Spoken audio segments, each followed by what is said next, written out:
Hello friends, पूर्वजोय take में आपका स्वागत है। आज आपको सब इंस्पेक्टर जो Delhi police SSC sub inspector का जो स्टेप बाय स्टेप ऑनलाइन का जो एसएससी का न्यू पोर्टल से कैसे आपको ऑनलाइन तो कैसे रजिस्टर कर सकते हो, इसको मैं आप स्टेप बाय स्टेप आपको दिखाने वाले। ऐसा दिल्ली पुलिस का टोटल पोस्ट है 4187। आप देख ही सकते हैं स्क्रीन में। वहाँ पर सब इंस्पेक्टर ऐसा के लिए है और क्वालिफिकेशन बैचलर डिग्री और एग्जामिनेशन जो ऑल ओवर इंडिया में होगा उसको सेंट्रल गवर्नमेंट जॉब का पुलिस जॉब है। आप वहाँ पर स्क्रीन में आप देख ही सकते हैं। उसका बाद इस जॉब लास्ट डेट है 28 मार्च को। आप देख ही सकते हैं। सब इंस्पेक्टर एग्जीक्यूटिव मेल के लिए 125 और फीमेल के लिए 61 और sub inspector general duty CRPF के लिए 4101। उसके बाद आप देख ही सकते हैं मेल के लिए कितना है और सीआरपीएफ के लिए border security force, central reserve, CRPF, ITBP, SSB, इसके लिए पोस्ट है। यहाँ पर सब इंस्पेक्टर के लिए रिक्रूट कर रहे हैं। वहाँ पर आप एज लिमिट भी देख सकते हैं। उसका बाद एलिजिबल क्राइटेरिया बैचलर डिग्री होगा। बैचलर डिग्री होना चाहिए आपको, तो ही आप इस जॉब को अप्लाई कर सकते हैं। उसका बाद आपको दिखाने वाले हैं इस जॉब का लास्ट डेट है 28 मार्च का होगा। वहाँ पर सिलेक्शन प्रोसेस होगा। Paper 1 written examination PST, PAT और रिटन एग्जामिनेशन डीएमई होगा। उसका बाद आपका सिलेक्शन होगा पक्का। उसका बाद आप देख ही सकते हैं वहाँ पर सिलेबस आप देख सकते हैं। हमारे स्क्रीन में दिखा रहे हैं। फर्स्ट में आएगा आपका 200 मार्क्स का आएगा। उसका बाद आपको पेपर 1 पेपर 2 का हो। फर्स्ट पेपर 1 को इस सिलेबस का हम ध्यान से एक बार मेरा जो वीडियो डिस्क्रिप्शन में दिया है उसको आप देख लीजिए। उसका बाद एप्लीकेशन भी मोड पे फ्री है। ST/SC के लिए फ्री, बाकी के लिए 100 रुपीज़ होगा। उसका लास्ट दिन है 20/03/2024। यू मीन्स मार्च 28 मार्च को इसका लास्ट डेट होगा। 11 बजे का लास्ट डेट होगा। ट्यूसडे होगा आपका। इस रिक्रूटमेंट के लिए आपको कैसे स्टेप बाय स्टेप आपको दिखाने वाले हैं। उसका बाद आप देख ही सकते हैं सब इंस्पेक्टर अप्लाई ऑनलाइन को आप क्लिक कर दीजिए। वहाँ पर आप नोटिफिकेशन भी देख सकते हो। पोस्ट के हिसाब से आपका किस पोस्ट में कितना पोस्ट है वहाँ पर आप डिटेल्स देख सकते हैं। आपको वहाँ पर अप्लाई क्लिक कर दीजिए। वहाँ पर आप रीडायरेक्ट होगा एक न्यू वेबसाइट। एसएससी ने एक न्यू वेबसाइट लॉन्च किया है। जो पुराना वेबसाइट वही से काम नहीं चलेगा। इस न्यू वेबसाइट को आपको रजिस्टर करना पड़ेगा। जो पुराना रजिस्टर है वही काम नहीं करेगा, वो इनवैलिड हो गया है, सबका इनवैलिड हो गया है। इसलिए आपको न्यू रजिस्टर करना पड़ेगा। वहाँ पर आप कंटिन्यू में क्लिक करना पड़ेगा। वहाँ पर आप क्लिक कर दीजिए कंटिन्यू में। उसका बाद थोड़ा लोड लगेगा। उसका बाद आपका जो रजिस्ट्रेशन फॉर्म है ना आपका खोल कर जाएगा। वहाँ पर आप आधार कार्ड देना पड़ेगा फर्स्ट ऑफ ऑल। वहाँ पर न्यू रजिस्ट्रेशन को आपका ये पेज है पर्सनल डिटेल्स का, जो आप क्लिक कर सकते हैं। उसका बाद आपको जो आधार नंबर देना पड़ेगा। वहाँ पर आधार नंबर देना पड़ेगा। उसका नेम, उसका फादर नेम, उसका जो आपका जो पर्सनल एड्रेस है ना वहाँ पर इस पोर्टल में देना पड़ेगा, जो नया वाला पोर्टल है।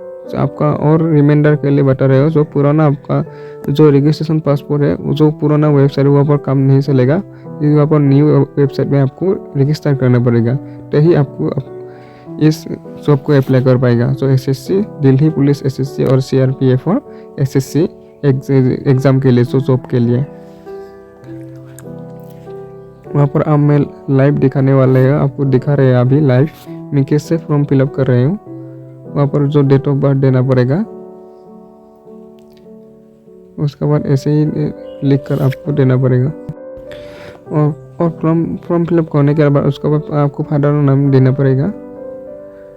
उसके बाद आपको मदर नेम देना पड़ेगा और मदर नाम वेरीफाई सब जो पर्सनल नेम है ना उसको वेरीफाई करना पड़ेगा। उसका जब मैं जैसा देखा है वैसा आप करो। आपका जो नया वाला जो रजिस्ट्रेशन आप सक्सेसफुली रजिस्टर कर पाएगा।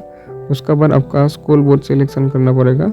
जो मेरा आसाम में है, जो जिस हिसाब से जिसका स्टेट है वही इसका हिसाब से आपका जो एग्ज़ाम बोर्ड है ना, जो 10th स्टैंडर्ड जो एग्ज़ाम बोर्ड है उसको आप सिलेक्ट करना पड़ेगा। उसके बाद 10th का रोल नंबर आप डाल दीजिए। उसके बाद आपको वेरीफाई रोल नंबर को और दोबारा डालना पड़ेगा।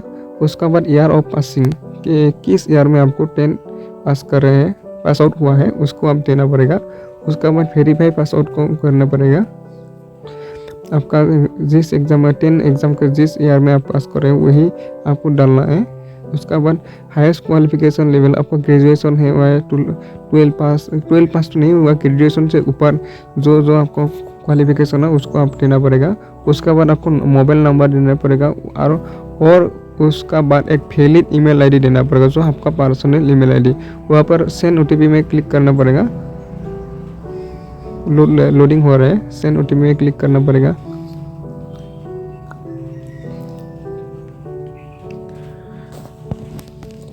थोड़ा एरर दिखा रहे हैं, उसका दोबारा ओटीपी सेंड करूँगा। उसका बाद वैलिडेट हो गया है और ओटीपी डालने से कुछ जल्दी डालें क्योंकि वहाँ पर टाइम आउट होगा तो इनवैलिड दिखा देगा आपको, इसलिए आपको टाइम से पहले आपको वैलिडेट करना पड़ेगा। उसका दोनों में वैलिडेट हो गया है। उसका बाद सक्सेस भी होगा, मेरा जो रजिस्ट्रेशन है सक्सेसफुली रजिस्ट्रेशन हो गया है। यही आपका जो आने वाले जो एग्ज़ाम है एसएससी का, इस वाले रजिस्ट्रेशन नंबर आपको याद लिख कर रखना है और उसको स्क्रीनशॉट कर रखना है क्योंकि आने वाले एग्ज़ाम में इस रजिस्ट्रेशन को ज़रूरत पड़ेगा। उसका बाद फिर से भी आपको रजिस्ट्रेशन नंबर डालना पड़ेगा और पासपोर्ट, वहाँ पर एक आपका हिसाब से एक पासपोर्ट, स्ट्रॉन्ग पासपोर्ट आपको क्रिएट करना है। थोड़ा और स्ट्रॉन्ग पासपोर्ट डालना पड़ेगा। वहाँ पर मेरा पासपोर्ट सक्सेसफुली हो गया है। उसका बाद और रजिस्ट्रेशन और पासपोर्ट दोबारा डालने का बाद आपको नया जो एप्लीकेशन प्रोसेस है ना आगे से बार प्रोसेस हो जाएगा। ओके, कैप्चा डालना पड़ेगा। उसका बाद आपका कैटेगरी सिलेक्ट करना पड़ेगा, वेरीफाई कैटेगरी, एडिशनल डिटेल्स में आपका आ जाएगा। उसका बाद डिक्लेरेशन होगा, आपका कैटेगरी जो ST SC जिसका हिसाब से आपको डालना पड़ेगा। नेशनलिटी आपको डालना पड़ेगा इंडियन, और फिजिबली आइडेंटिफिकेशन मार्क आपका हाथ में और हैंड में और कोई सा भी आप बॉडी में जो जो देखने वाले जो आइडेंटिफिकेशन मार्क है वहाँ पर आप है तो वहाँ पर आप डिस्क्रिप्शन यहाँ पर आप लिख सकते हैं उस भी आइडेंटिफिकेशन मार्क जो आपको पहचान में आसान होगा। यहाँ पर मैं दिया है small cut sign of the left hand. आप ऐसे भी देख सकते हो, आपको लेफ्ट हैंड में कुछ कट का सीन है। तो टाइप ऑफ डिसेबिलिटी, अब तो डिसेबिलिटी नहीं है ना, इसीलिए आप वही रहने दो। उसका बाद अब परमानेंट एड्रेस, आपका जो एड्रेस है ना उसको सही तरह से आपको यहाँ पर क्लिक करना पड़ेगा। यहाँ पर मेरा जो विलेज पिन कोड वहाँ पर डिस्ट्रिक्ट में दिया है और स्टेट आपका हिसाब में क्लियर देना पड़ेगा। आप किस स्टेट में बिलोंग करते हो वही स्टेट आपको यहाँ पर डालना पड़ेगा और उसका बाद डिस्ट्रिक्ट डालना पड़ेगा। आप किस डिस्ट्रिक्ट में रह रहे हो उसको उस डिस्ट्रिक्ट में आपको डालना पड़ेगा। उसका बाद डिस्ट्रिक्ट और पिन कोड डालना पड़ेगा और इस permanent address same as the permanent address, parents address, present address को आपको क्लिक कर यस कर दीजिए। तो वहाँ पर आगे जो डाल रहे हैं वो एड्रेस अभी भी वहाँ पर है तो उसको सेम यस कर दीजिए। उसका ऑटोमेटिकली वो इंटरफेस आ जाएगा, वहाँ पर फिल हो जाएगा। वहाँ पर सेव और नेक्स्ट क्लिक कर दीजिए। वहाँ पर हो जाएगा वन टाइम रजिस्ट्रेशन डिक्लेरेशन। वहाँ पर आई एग्री पर क्लिक कर दीजिए, वहाँ पर डिक्लेयर कर दीजिए। वहाँ पर एग्री पर क्लिक करना पड़ेगा। वहाँ पर क्लिक कर दिया है मैंने। उसका बाद डिक्लेयर कर दिया, वो सक्सेसफुली रजिस्टर होगा। वन टाइम रजिस्ट्रेशन, एक बार रजिस्ट्रेशन करो, इस रजिस्ट्रेशन बार बार यूज़ करो और एप्लीकेशन जो में अप्लाई कर दीजिए। वहाँ पर जो मेरा जो डिक्लेरेशन फॉर्म है ना वहाँ पर आ गए हैं आपका सामने। मेरा नेम, मोबाइल नंबर, एड्रेस वगैरह सब कुछ आ गया है ऊपर, वहाँ पर आप देख ही सकते हैं। उसका जो नीचे स्क्रॉल करेगा ना वहाँ पर जो लाइफ एग्जामिनेशन का जो साइड है वहाँ पर जो एग्ज़ाम अभी चल रहा है, जो एग्ज़ाम रिक्रूट हुआ है अभी, वहाँ पर आप देख सकते हैं। उस स्टेप में वहाँ पर देख रहे हैं सिलेक्शन पोस्ट 12 का हो रहा है अभी, और उसका बाद और नीचे sub inspector Delhi police and CRPF वहाँ पर आप देख ही सकते हैं। CRPF सब इंस्पेक्टर इन CISF एग्जामिनेशन वह इस एग्ज़ाम के लिए हम वन टाइम रजिस्ट्रेशन किया है ना, इसी को आप क्लिक कर दीजिए। अप्लाई पर क्लिक करना पड़ेगा। वहाँ पर थोड़ा लोडिंग हो रहा है। उसके बाद इस फॉर्म को फिल करके आपको सक्सेसफुली अप्लाई हो जाएगा। फॉर्म फिल फॉर्म वहाँ पर आप क्लिक कर दीजिए, राइट साइड में होगा आपका। उसका बाद जो आपका जो एड्रेस है ना, जो नेम एड्रेस सब कुछ वहाँ पर ऑटोमेटिकली फिलअप हो जाएगा। सो आपको रजिस्ट्रेशन में दिया है ना, वही आपको ऑटोमेटिकली फिलअप हो जाएगा। उसका बाद नेक्स्ट कर दीजिए, वहाँ पर सक्सेसफुली सेव हो गया। और उसके बाद एजुकेशन डिटेल्स आपको फिर डालना पड़ेगा। वहाँ पर तो नहीं डाला है ना, इसलिए वहाँ पर नया एजुकेशन डिटेल्स मांगा रहा है।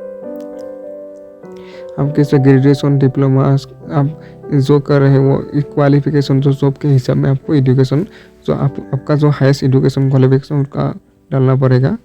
उसका बाद आप पास हुआ ना, अपेयरिंग हुआ है तो उसको पास आउट हुआ तो पास आउट दे दीजिए। और किस ईयर में आपको पास आउट हुआ है उसको भी डालना पड़ेगा। उसका बाद स्टेट डालना पड़ेगा असम। जो उसका बाद बोर्ड ऑफ किस यूनिवर्सिटी आपको पास आउट हुआ है जो ग्रेजुएशन, उसको आपको डालना पड़ेगा। जो ग्रेजुएशन और बीटेक भी जो आप जो कर रहे हैं, उसका बाद इसी जो मेरा तो ग्रेजुएशन ना, उसको वहाँ पर आपको रोल नंबर डालना पड़ेगा फिर से। उसका बाद डालने के बाद आप सक्सेसफुली हो जाएगा उस नेक्स्ट पेज के लिए। नेक्स्ट पेज के लिए आप वहाँ पर मांग रहे हैं कि आप डिपार्टमेंट ऑफ कैंडिडेट और दिल्ली पुलिस, आप डिपार्टमेंट कैंडिडेट तो नहीं है ना, इसीलिए नो कर दीजिए। आपको फ्रेशर्स कैंडिडेट है ना, इसीलिए आपको नो ही क्लिक करना पड़ेगा। आपको एस रिलैक्सेशन चाहिए तो आप यस कर दीजिए, और आप एस तो कम है तो आप नो कर दीजिए। और उसका बाद जो personal ability for accessing to opportunity terms and वहाँ पर नो कर दीजिए। मेरा थोड़ा एरर आ रहा है, थोड़ा वेट कर दीजिए, सही से होगा। उसका बाद एक्स रिलैक्सेशन में थोड़ा प्रॉब्लम हो गया है। उसका बाद एक सर्विस में आपको नो कर दीजिए। सभी को आपको नो करना पड़ेगा।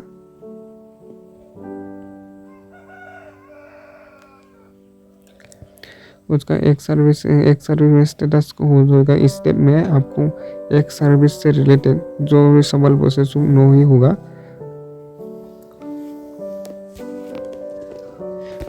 दोबारा पेज को जो रिलोड करना पड़ेगा, उसका बाद हो जाएगा।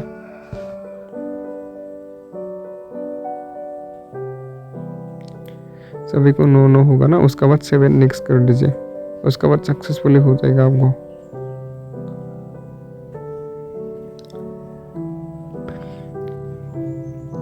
उसके बाद मेरा सक्सेसफुली हो गया फ्रेंड्स, आप देख ही सकते हैं लाइव। उसका बाद जो फाइनल जो आएगा ना, जो फोटो और लाइव फोटो खींचने का, उसका बाद प्रेफरेंस जो एग्ज़ाम जो प्रेफरेंस है, किस एग्ज़ाम सेंटर में आप एग्ज़ाम दे सकते हो, आपका नियरेस्ट जो सेंटर है ना उसको आप डालना पड़ेगा। मेरा तो असम में है, मैं सिलेक्ट कर लूँगा। आप वहाँ पर देख सकते भोपाल, ग्वालियर, आपका हिसाब में जो भी है, गुवाहाटी, इम्फॉल, डिब्रूगढ़, आपको कोई भी है जिस लोकेशन का आपका नियरेस्ट है ना, उसका आप एग्ज़ाम सेंटर वहाँ पर देख लीजिए। उसका बाद आप आपका हिसाब में आपको दे सकते हैं, आपका सुविधा के हिसाब से। 3 प्रेफरेंस डालना पड़ेगा, 3 अलग अलग एग्ज़ाम सेंटर होना पड़ेगा। सेम एग्ज़ाम सेंटर वहाँ पर अलाउ नहीं होगा। जो आपका नियरेस्ट 3 एग्जामिनेशन सेंटर है ना, वही को आपको प्रेफरेंस में डालना पड़ेगा।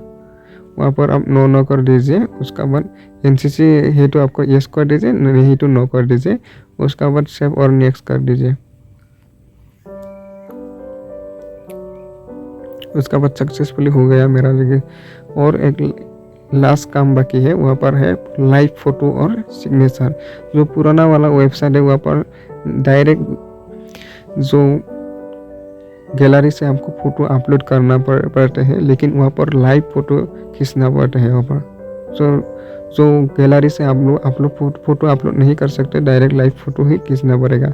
वहाँ पर जो सिग्नेचर है वो अपलोड होगा, वहाँ पर लाइव नहीं सिग्नेचर। जो मेरा जो फाइनल प्रीव्यू का फॉर्म है वहाँ पर आप लाइव देख सकते हैं। वो उसका बाद एक जो फाइनल सबमिशन हो जाएगा, वो फाइनल सबमिशन होने का स्टेप आ गया है फाइनल। वहाँ पर आप देख सकते हैं जो रॉन्ग है ना वहाँ पर आप एडिट भी कर सकते हैं इस फॉर्म को। इसीलिए आप लास्ट एक बार ध्यान से देखना पड़ेगा इस फॉर्म को, कहाँ किसी भी गलती तो नहीं रहेगा है ना। इसीलिए आपको अच्छी तरह में उस प्रीव्यू फॉर्म को आपको ध्यान से देखना पड़ेगा। उसके बाद प्रीव्यू फॉर्म को आपको अच्छी तरह से एनालाइज करने के बाद आप नेक्स्ट स्टेप आप सेव और नेक्स्ट करना पड़ेगा। वहाँ पर आप देख ही सकते हैं मेरा तो सही हो गया। आपको लिए जो मोबाइल में आप जो एप्लीकेशन को अप्लाई कर रहे हो तो आपसे आप इसको अच्छी तरह में देखना पड़ेगा। उसका बाद आप सेव और नेक्स्ट को क्लिक कर दीजिए, जो फाइनल सबमिशन होगा।